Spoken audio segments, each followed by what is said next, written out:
с вами снова я, Евгений Манаенков, и вы смотрите «Клуб путешественников». На этот раз мы с вами отправляемся в новый город России, в Ярославль.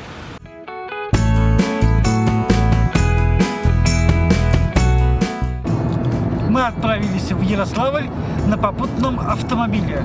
Стоимость поездки 650 рублей с человеком.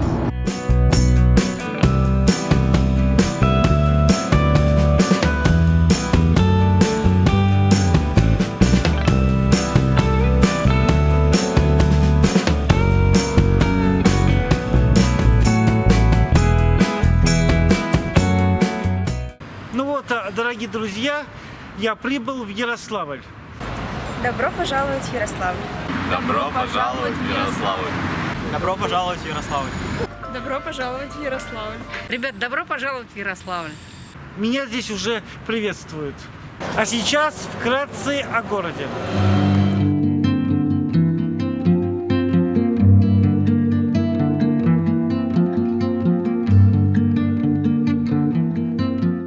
Ярославль по праву считается жемчужиной в Золотом кольце древнерусских городов, одной из архитектурных столиц России. С высокого обрывистого мыса на правобережье Волги, у места слияния с ней реки Которосли, открываются великолепные виды на необъятные дали Заволжья, на панораму города, украшенную цепью величественных храмов. В начале 20 века Ярославль был одним из наиболее крупных городов Центральной России. Была значительно развита промышленность, работало более 50 предприятий с 15 тысячами рабочих, по числу которых город занимал 8-е место среди центров фабрично-заводской промышленности Европейской России. Преобладали текстильная, пищевкусовая, химическая отрасли. Главные фабрики, две мануфактуры бумажной и льняной, пряжи и тканей, табачная, открыта Дунаевым в 1850 году. Заводы химические, спичечные, лесопильные, плотничные, столярные, бандарные, мыловаренные, водочные, колокольные, войлочные и валеночные, кожевенные, скурняжные и воскобойные. В 1900 году в городе открылась первая электростанция. С 1870 года город имел прямое железнодорожное сообщение с Москвой, Санкт-Петербургом, Костромой. Важную роль играло Волжское пароходство.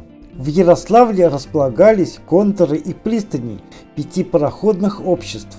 Кроме 3 в неделю базарных дней, раз в год с 5 по 25 марта бывала довольно оживленная ярмарка, на которой главный предмет торговли – стеклянная, фаянсовая и фарфоровая посуда.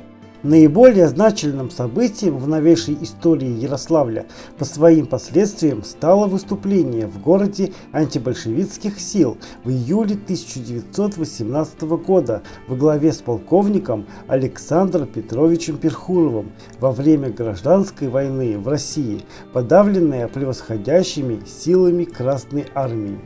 Артиллерийские обстрелы и бомбардировки красных привели к массовой гибели жителей, пожарам, значительному разрушению жилых домов, промышленных предприятий и памятников истории. Несколько сотен жителей города были расстреляны или репрессированы после подавления восстания. После этих событий население города сократилось с 125 до 70 тысяч человек. Люди переселились в сельскую местность в связи с нехваткой продовольствия. На смену Российской империи пришли РСФСР, а затем СССР. В 1920 году начинается застройка города по плану Большого Ярославля. Городская черта была расширена более чем в 5 раз. Формировались новые улицы, строились дома и хозяйственные объекты. В 1921 году восстановили трамвайное движение.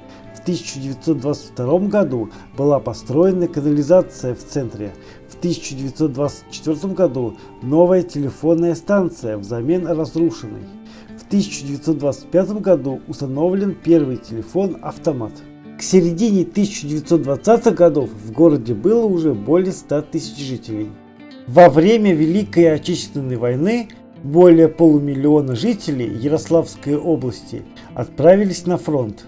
Погибло свыше 200 тысяч человек. С первых месяцев войны промышленность Ярославля перешла на выпуск военной продукции, сыграв важную роль в снабжении основных оборонных отраслей. После войны город активно восстанавливается. Строятся автомобильные мосты. В 1962 году новый железнобетонный Московский мост через Коттерсль. В 1965 Октябрьский мост через Волгу. В 1980-х Толбухинский мост через Коттерсль. В 2000-х юбилейный мост через Волгу. Появляются новые бульвары, скверы, газоны. С 1961 года в городе запрещено индивидуальное жилищное строительство. Активно строятся хрущевки. В 1960-х годах активно строится северный жилой район города.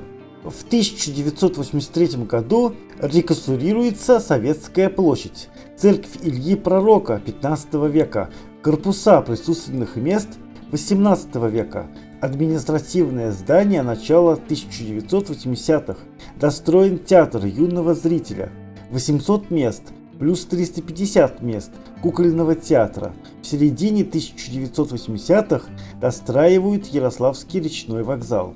Постепенно город открывают для иностранцев. Он входит в состав наиболее амбициозного туристского проекта позднесоветских времен Золотого кольца. Происходит реставрация памятников. А сейчас мы идем в наш гостевой дом. Дорогие друзья, домик. Здесь находится наш номер.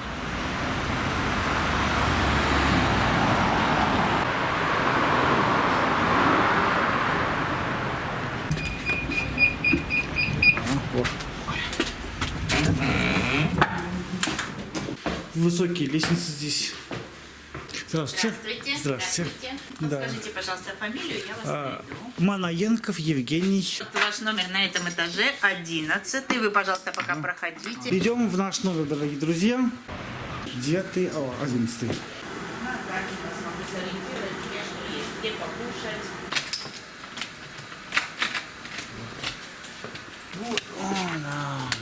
Это, дорогие друзья, мой номер.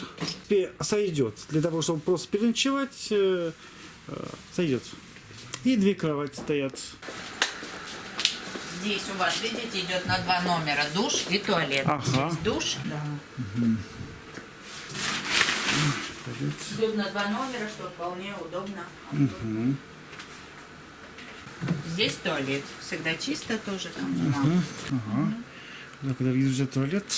Здесь кухня. Давайте тоже вас сориентирую. Кухня. Воду в чайник наливаем из-под крана. Там у нас стоит фильтр, но еще на всякий случай пропускаем через кувшинчик, потому что вода сейчас везде не особо хорошая. Пропускаем через кувшинчик, налили. Здесь чай, сахар для гостей. Это для вас. Холодильник, микроволновка, все, что надо, пожалуйста. Стоимость апартаментов 1350 в сутки на одного человека. Ну а сейчас, дорогие друзья, идем гулять и знакомиться с городом.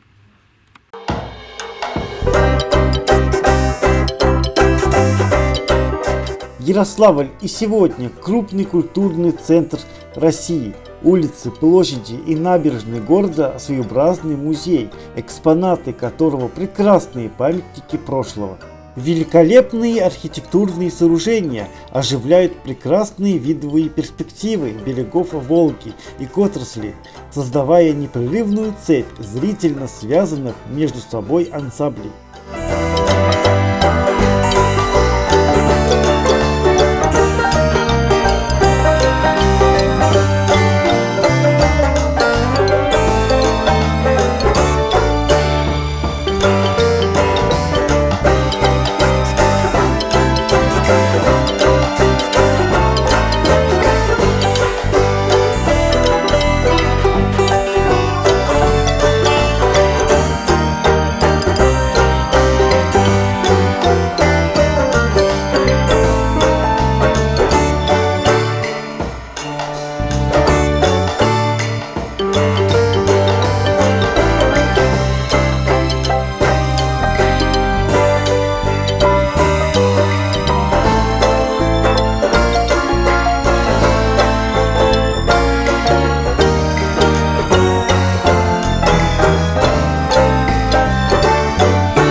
Вообще Ярославль прекрасный русский город, но, к сожалению, недооцененный. В Ярославле вы найдете все, что нужно вашей душе. Вы найдете прекрасные набережные двух рек – Волга и Которосль. Вы найдете музеи, вы найдете огромное количество храмов. В Ярославле есть уникальная особенность. Если вы стоите в любой точке центра и оглядываетесь вокруг себя на 360 градусов, вы видите как минимум 3 прекрасных храма. В Ярославле есть свои проблемы, поэтому я желаю нашему городу финансирования и прекрасных людей.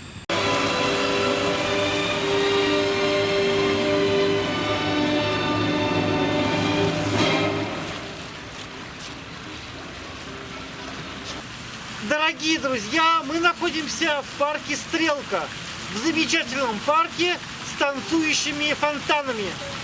Создание ландшафтного парка было приручено к тысячелетию Ярославля, отмечаемого в 2010 году, поэтому его еще называют парк тысячелетия на Стрелке в Ярославле. Парк разделен на две части: верхней – территория Ярославского Кремля, рубленого города, и нижней – портеры. Верхняя часть парка занимает площадь Челюскинцев до Успенского собора. Мы из Екатеринбурга возвращаемся, были в поездке в Москве, в Екатеринбург, проезжали мимо Ярославля. Остановились, чтобы посмотреть на этот город. Очень нравится, красивый, величественный, много церквей древних. Хочется везде все обойти, и такое ощущение остаться на целый день здесь.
Добавляю туда чеснок. И открою вам страшный секрет. Чтобы чеснок не сгорел, и вы хотите вкус чеснока, просто его раздавили и прямо в рубашке отправили его сюда в масло. И сейчас я при помощи рук перекидываю банан для кого-то, но это платан, напомню, в сковороду. И начинаю жарить. Он сразу же корочкой покрывается. Масло впитывает платан безумно много, поэтому я его вот небольшими частями заливаю, дополняю осторожно, чтобы не брызнуло. А сырым его есть можно? Да есть можно все сырым, есть даже такие люди, сыроеды. А нормальным? А нормальным не стоит. Смотрите, курицу как я режу. Вот замечали, как женщины любят пилить?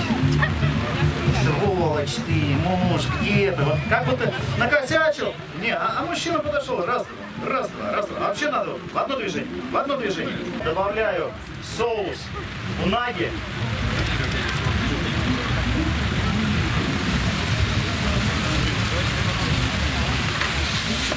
Сейчас будет немножко кислого аромата, по считанным мгновениям. Пригодится. Наливаю лишь сюда немного масла. Обязательно добавляю чеснок. И продолжаем. Поскольку родом кинза, как я уже сказал, из Мексики, а нож ставим на без 5-11. Делаем вот такой вот надрез, если доска маленькая. И начинаем резать его таким вот образом. То есть на часах без 5:11 и таким вот образом вы режете лучок. Да, кинзу режет крупно. Значит, домохозяйкам в помощь. Не надо стоять и варить зелье, и мешать, колдовать, заклинания читать. Раз помешали, ушли. Знаете, есть такой старый добрый анекдот, когда жена кричит мужу: дорогой, иди есть кашу. Да ты ж суп варила. Да мало ли, что я варила. Вот, наливаю сюда соевый соус.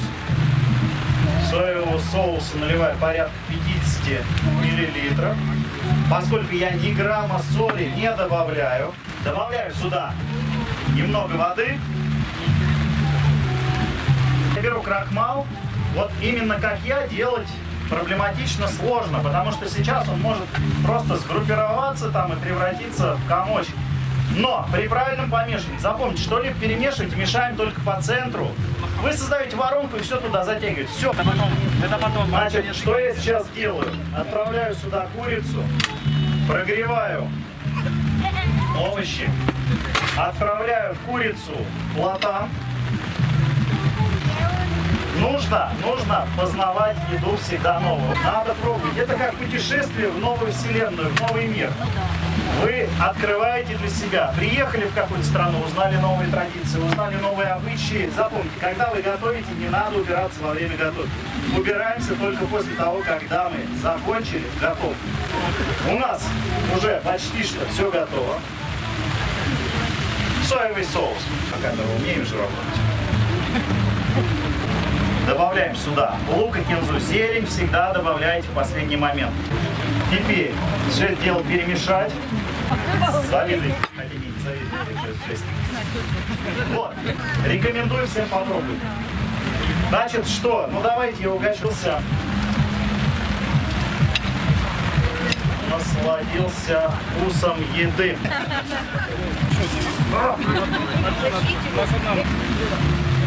Да, я знаю, спасибо. Ульяна, а вот встань рядом с Мона Лизой. Ну то, что это я. Просто там не Мона Лиза, там Ульяна. Вообще картина сделана из отхода. Мы сделали для того, чтобы проблематику рассказать, да, людям, да, какая проблема есть. Кофе на вынос, что стаканчики не перерабатываются, трубочки не перерабатываются. Каждый день по много раз пьем чай, кофе на вынос и оставляем за собой очень большой смысле. А пойдемте, мы вас тоже сфотографируем. Меня, да? Да. Вы будете прям снимать? Это вот проблема, как вы думаете, какая? Вот это вот. Это то, что памперсы мы детям с вами покупаем, пеленки, памперсы, соски. Вот памперсы вообще не перерабатываются, их огромное количество. Поэтому на самом деле, я говорю, проблема. Я предлагаю всегда раньше, как можно раньше пользоваться, высаживать детей на горшок на самом деле. Вот. Не слушать, кормить грудным молоком. Вот. Потому что мы все говорим, что много мусора пахнет, свалка, не надо сжигать мусор. А на самом деле мы сами этот мусор создаем, мы сами эту проблему делаем, а всех кого-то ругаем. Вот. Поэтому классно было бы, если бы молодые мамы задумывались бы об этом, и это вред большой ребенку наносит, когда они носят памперсы, особенно там, до 2, до 3 лет.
А сейчас мы прокатимся на самом большом колесе обозрения Золотого кольца.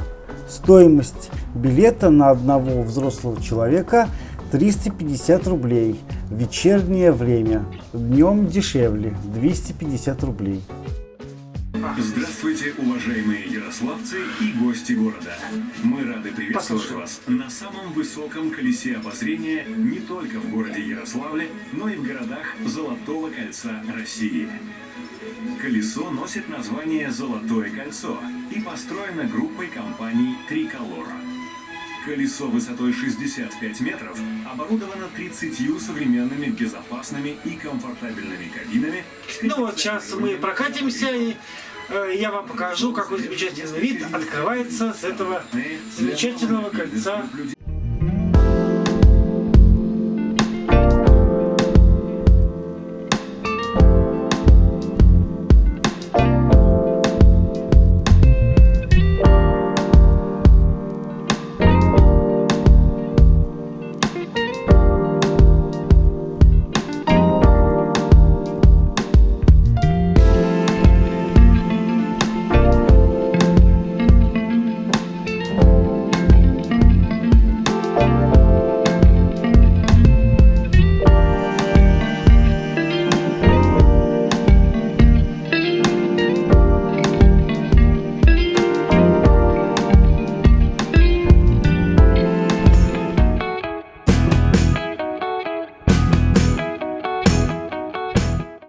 Дорогие друзья, мы находимся возле входа в музей «Шоу Макет». Здесь представлены живые макеты Золотого кольца России. Пойдемте посмотрим.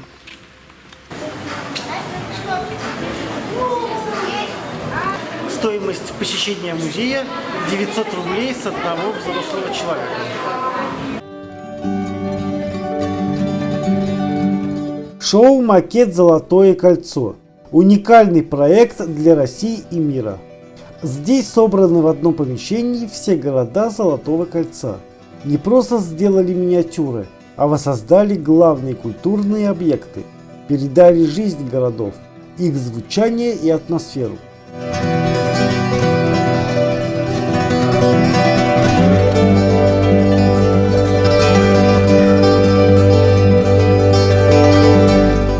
Шоу «Макет. Золотое кольцо» появился летом 2019 года.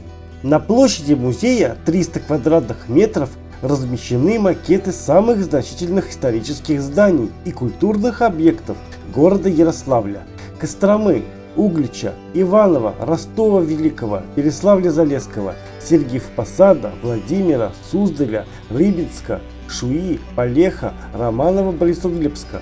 Над созданием макета 2 года трудились 150 специалистов-художников. Площадь самих макетов занимает 84 квадратных метра.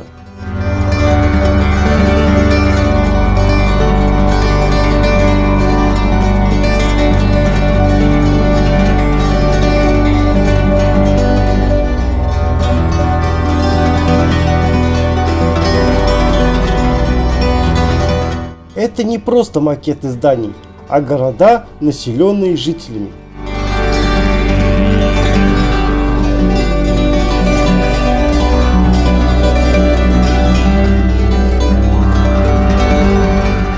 На макетах живут своей маленькой жизнью 5163 жителя. Здесь можно увидеть пастухов, лесорубов, велосипедистов, пожарников, людей, пришедших на митинг.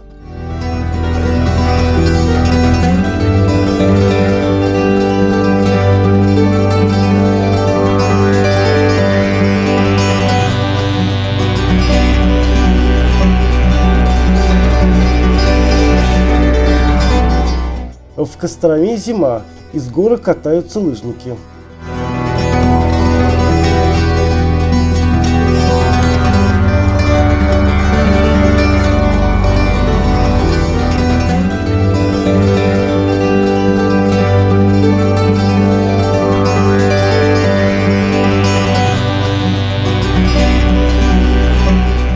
Через каждые 10 минут наступает ночь, и в городах зажигаются фонари.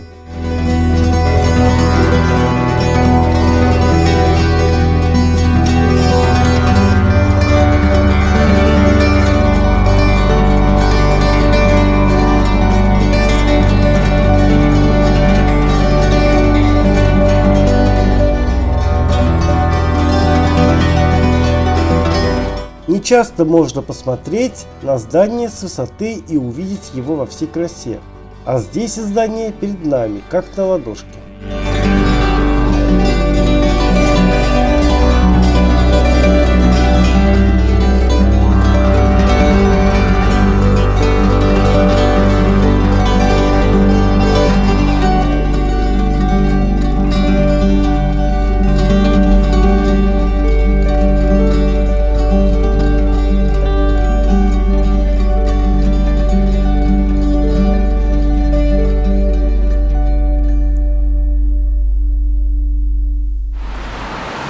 Дорогие друзья, а я сейчас иду в столовую, так как сейчас время обеда.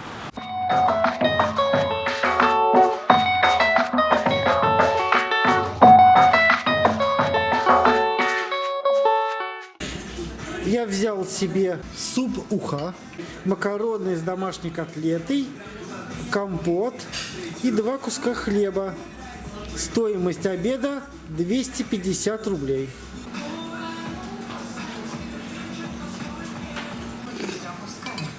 Уха просто обалденная, дорогие друзья. Карточка.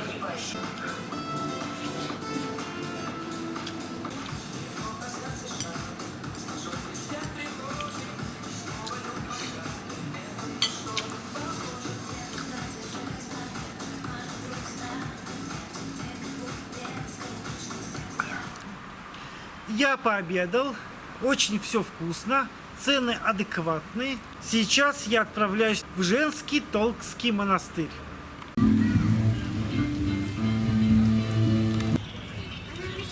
Я решил отправиться в монастырь на этом теплоходе. Стоимость 120 рублей с одного взрослого человека.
В 6 километрах от Ярославля на левом берегу Волги, возле устья реки Толги, стоит Толгский Свято-Веденский женский монастырь, древнейшая православная обитель России, величественная стройная громада белых каменных стен и монастырских храмов со множеством глав, сияющих золотыми куполами и крестами, приковывает взоры путешественников по Волге. Свято-Веденский Толгский монастырь – место, где русский человек открывал свое сердце в скорби и радости, надеясь на утешение и помощь Господа нашего Иисуса Христа и Царицы Небесной, которая благословила эту землю явлением своего чудотворного образа.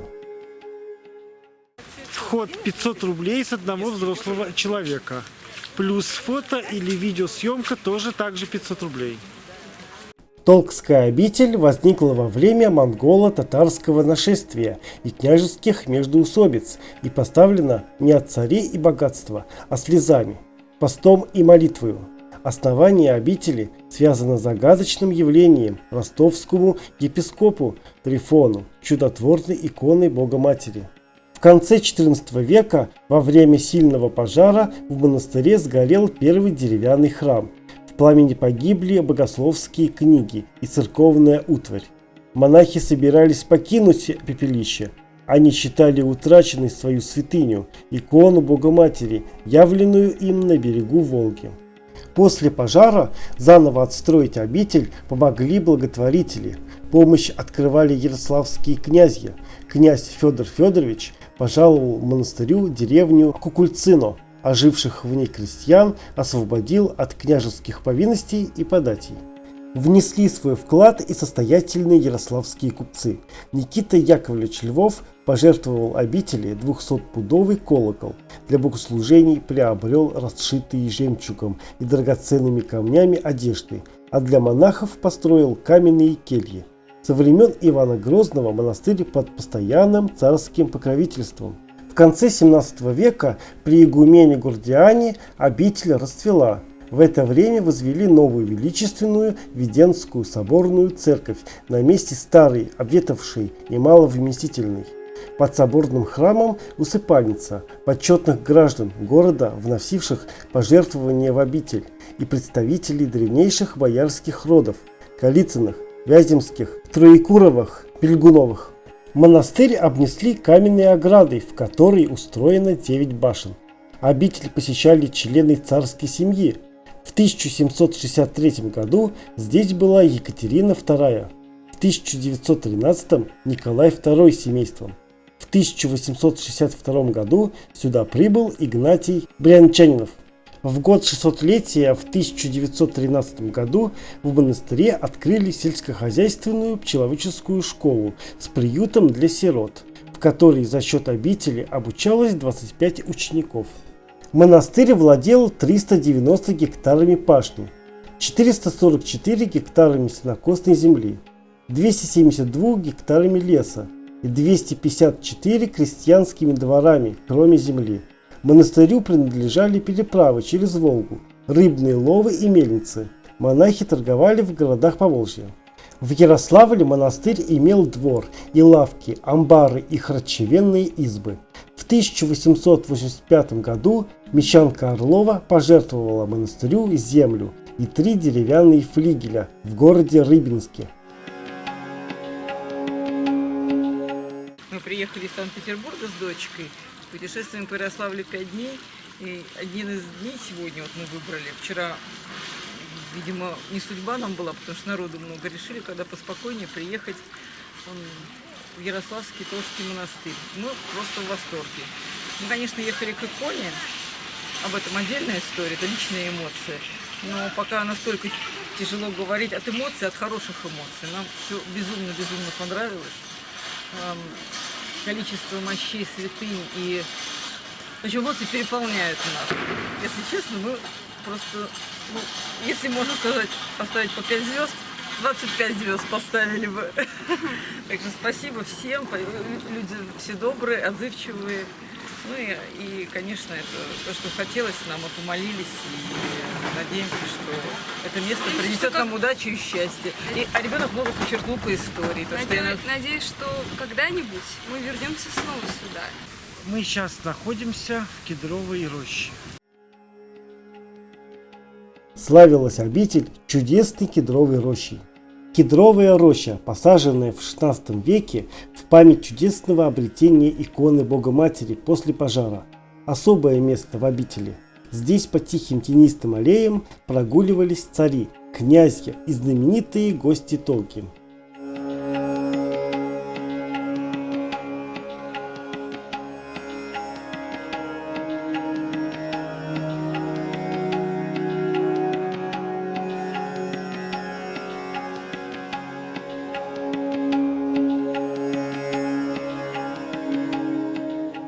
А я побывал в монастыре и отправляюсь дальше.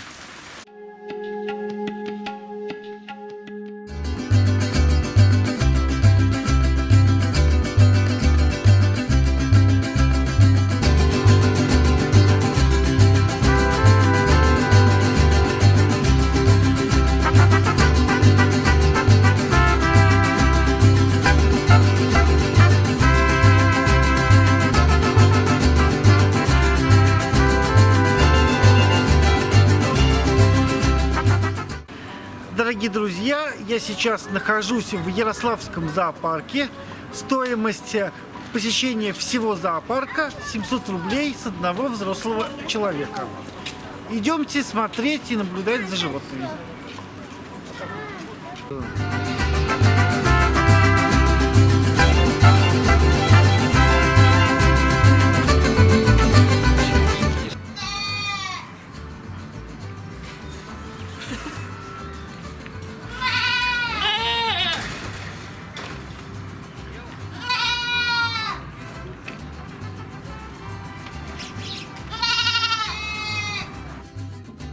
Крупнейший по занимаемой площади зоопарк России. Ярославский зоопарк первый в России и странах СНГ. Зоопарк ландшафтного типа, расположенный в Заволжском районе Ярославля, вблизи Смоленского Бора.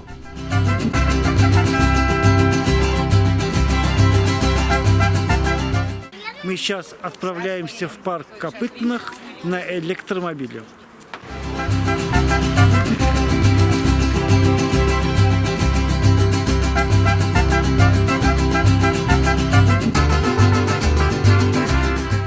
Основная территория слева, 6 гектар.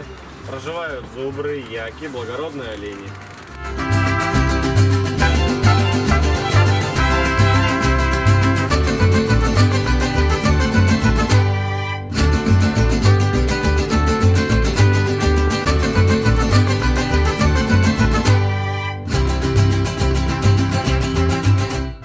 Справа еще один вольер, проживает 3 лани европейских. Справа еще один вольер, проживает охранник, но он стеснительный.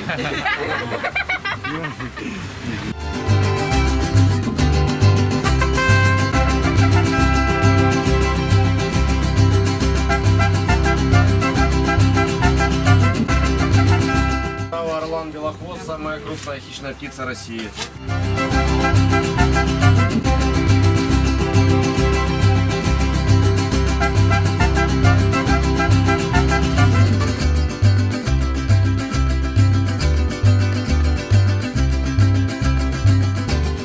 А теперь я возле экзотариума. Посмотрим на экзотических животных и рептилий.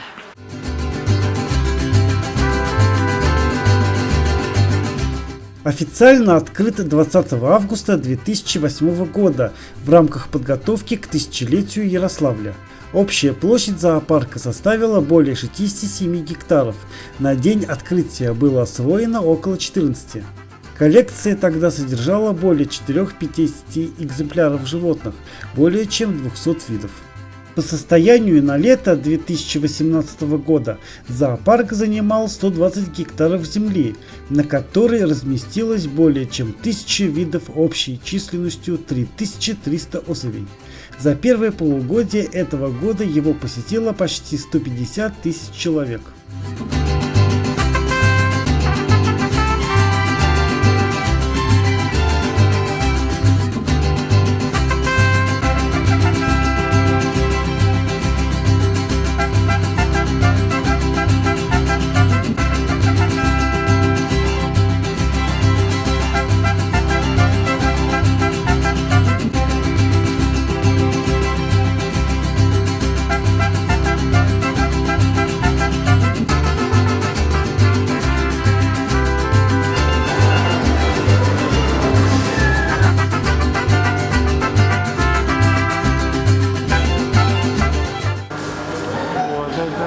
птица такая?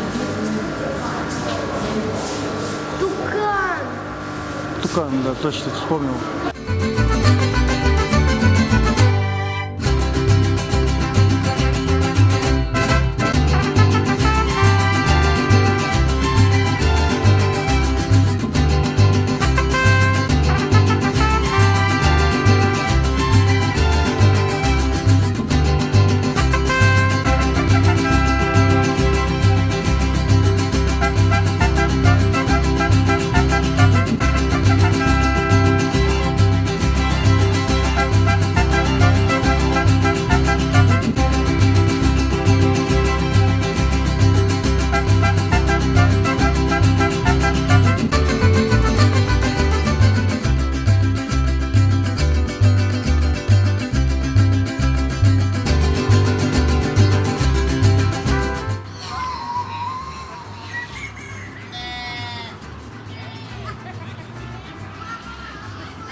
В зоопарке есть контактный участок, где можно поближе познакомиться с некоторыми животными.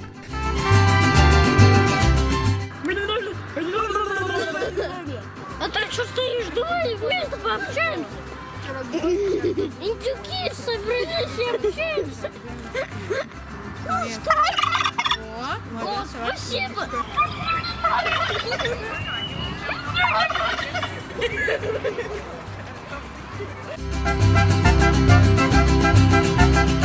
Открыт работающий круглый год демонстрационный учебный центр «Ковчег», где юные посетители могут подружиться с безобидными видами животных и лучше их узнать.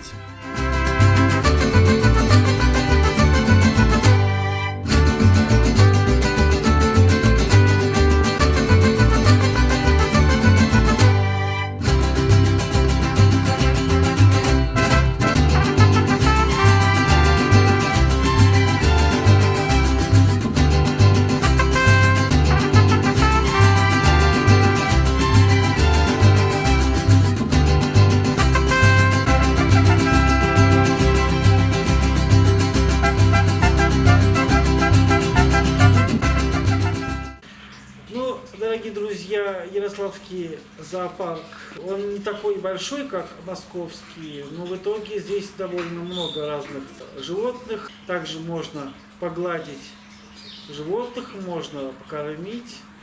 А теперь мы отправляемся дальше.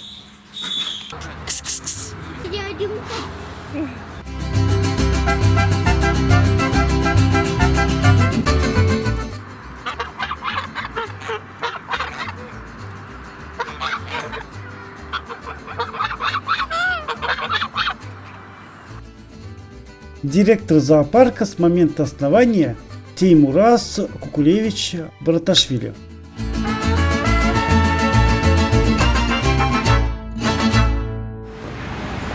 А мы, дорогие друзья, сейчас отправимся еще в один город, входивший в Золотое кольцо России. Рыбинск, Ярославскую область.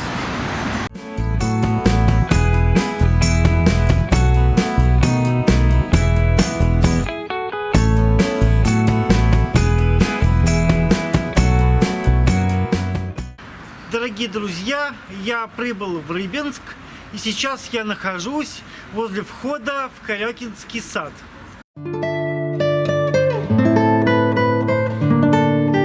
Корякинский сад назван в честь своего создателя, купца Василия Александровича Корякина, и занимает среди рыбинских садов и парков особое место. Корякинский сад с беседками и фонтаном появился по инициативе и на средства Корякина в 1901 году на месте бывшего болота. Рядом с ним расположилось второе городское четырехклассное мужское училище. Сад с самого начала создавали с размахом. В нем насчитывалось около сотни растений из разных климатических поясов. Специально для этого своеобразного дендрария из-за рубежа выписали множество пород деревьев, от традиционных до экзотических. Здесь росли и пихты, и канадские клены, и ореховое дерево, и сирень персидская и венгерская, и плакучие ивы.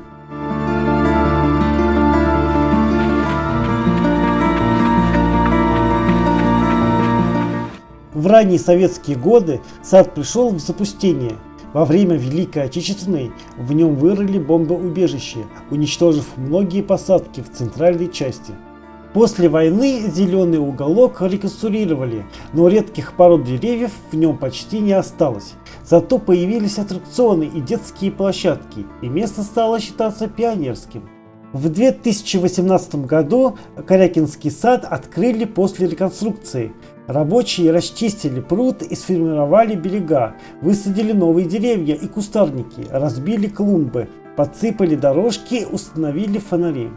Чуть позже на деревьях поселили белок, а в пруду рыб.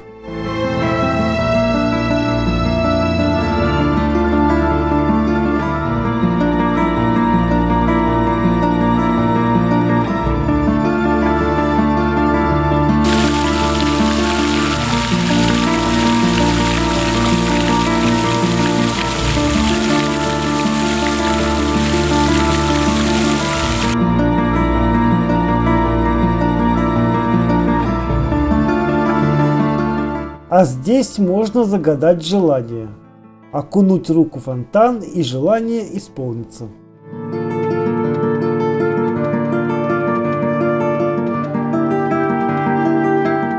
В 2019 году восстановили декоративный мост и возродили находящийся в саду фонтан.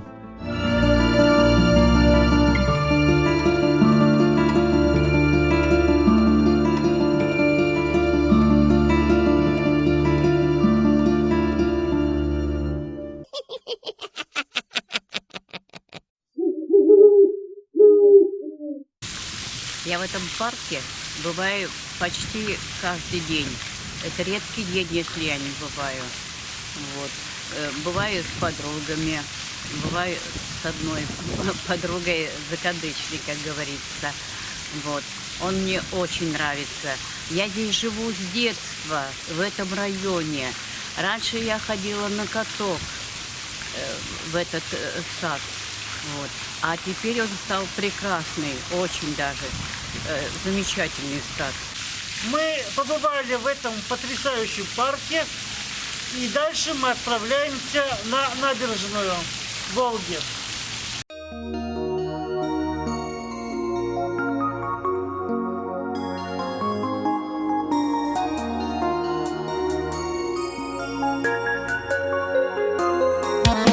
Рыбинск – красивый старинный город на Волге, со славными традициями и богатой историей.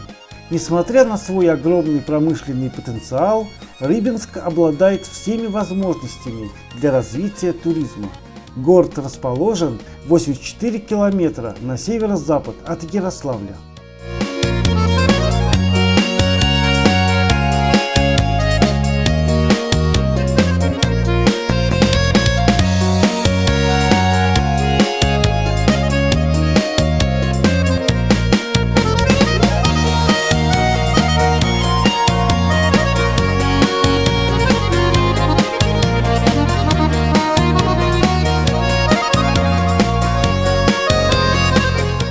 Для туристов интерес представляют пешие экскурсии по историческому центру города с постройками 18-го, начала 20 века.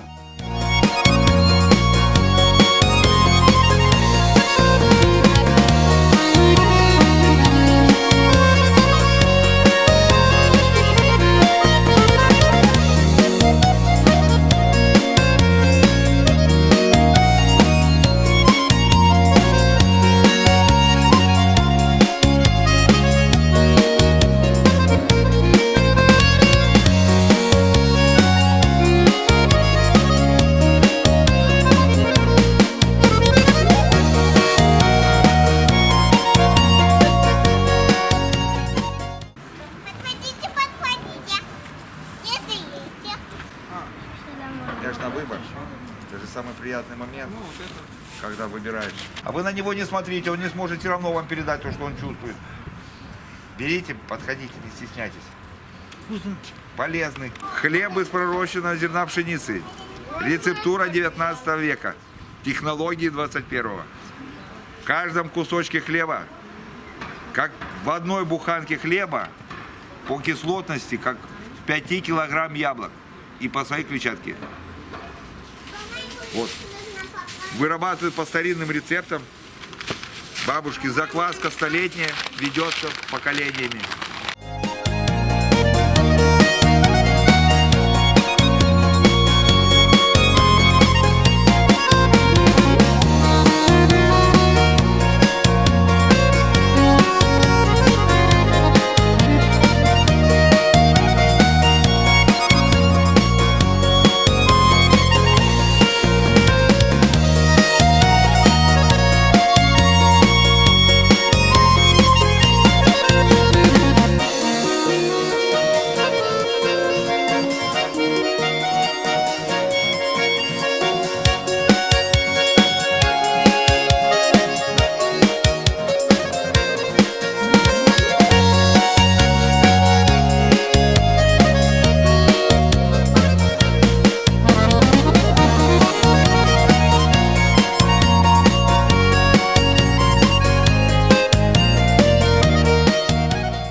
Дорогие друзья, мы сейчас прогуливаемся по набережной Волги.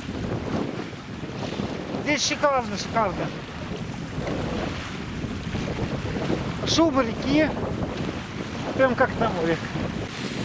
Клюет вас? Клюет? Иногда. Иногда, да? Рыбинск – город мечты. Согласен. Тут хорошее образование, школа красивая. Набережная очень хорошая. Вот сейчас ее, кстати, обустраивают, набережную. Она вот преображается, становится еще более красивой. Фонтаны новые открыли недавно. Да. Тоже, Сейчас, кстати, очень красиво. Сейчас как бы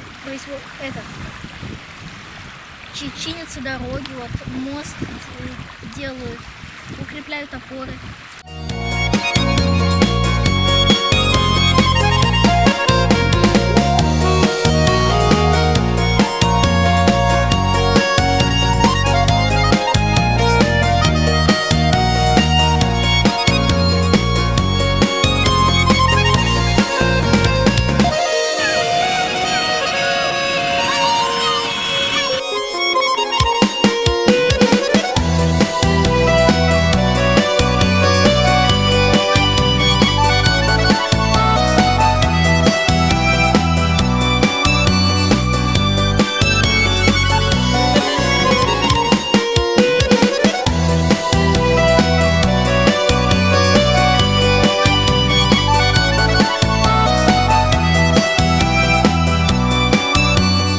Любую прогулку можно начинать с роскошной набережной с видом на широкую Волгу.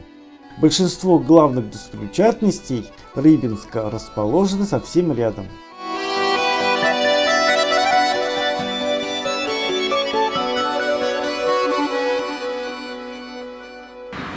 Здесь также есть детская площадка в Рыбинске.